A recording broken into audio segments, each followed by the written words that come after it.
So talk to me about exploration, because a big part of the video games is you sort of walking around and doing whatever you want. How does that work in the board game? Yeah, absolutely. So the areas of the board game are divided into regions. Okay.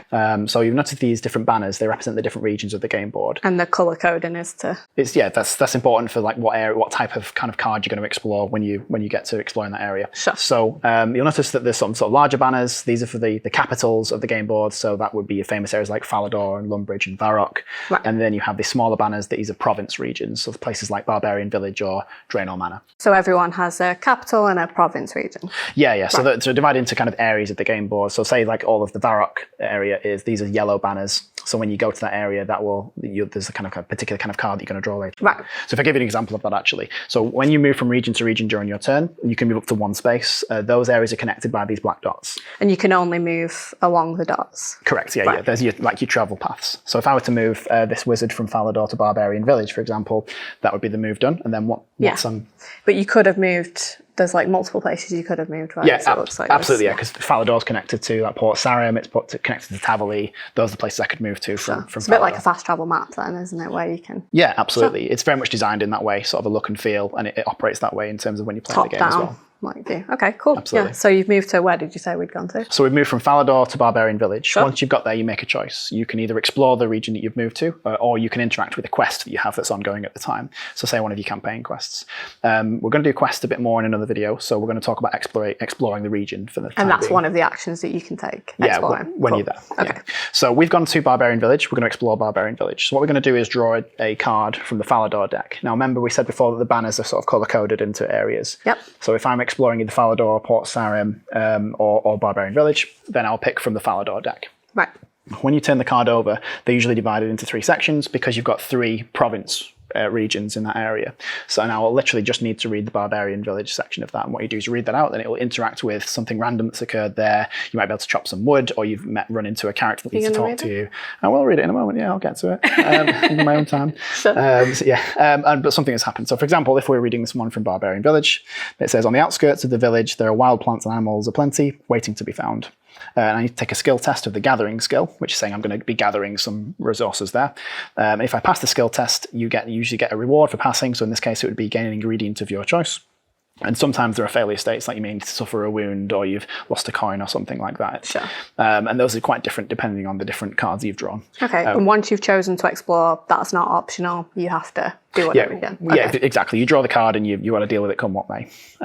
Once you've dealt with the exploration card, that goes down to the bottom of the deck to come up later. And then once you've dealt with the exploration card, you can interact with the other icons that are on the banner. So in the region, sorry. So here, for example, in Barbarian Village, there's a ranged icon, which means that I can spend resources to gain experience in my ranged skill. That's skilling.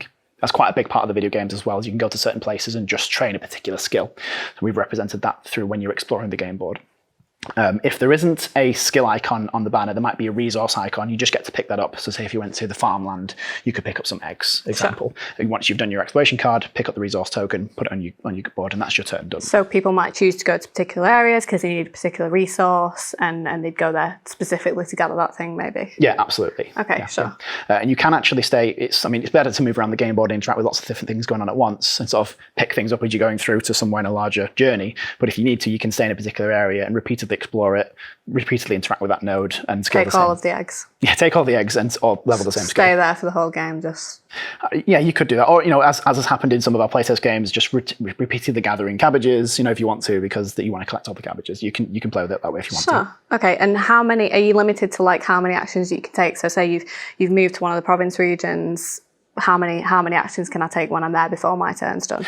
So when you've moved to a province, or when you've moved to a region, you get that choice of exploring or interacting with the quest. You get that once, that's your turn done. So that would be, if I was exploring a node, I would pick up the exploration card, deal with that. Do the test or whatever it might be. You perform the skill test, and then either, if it's skilling, can then skill up afterwards, or gather the resource, that's your turn done. They're meant to be quite quick, so that people are not waiting too long for their turn to come back around again. It's one move, interact with the region, and then it's the next person. So a lot of scene cutaways from, meanwhile, in Falador. Yeah. Okay, meanwhile, back in the kitchen. Okay, so that's a province region. Also, you have capitals as well. They work a little bit differently. So let's say instead that this wizard was going back to the Falador region. You wouldn't actually draw an exploration card for a capital because they're kind of deemed to be a little bit more sort of stable in terms of there's not as many random events occurring. You've gone to a capital for a particular reason. Okay, so the exploration cards represent like the randomness and different things that might happen in the smaller areas. Yeah, absolutely. When you're kind of outside of the big cities. So you can also pick up resources at the capitals in the same way. If there's a resource icon there, you can pick that up. There are also some skill icons in a capital. Now, you usually get more than one as well. Now, instead of spending resources like metal or leather to level your skills like you do in a province, in a capital, you're actually spending your coins to level up. So there's different ways of increasing your skill levels.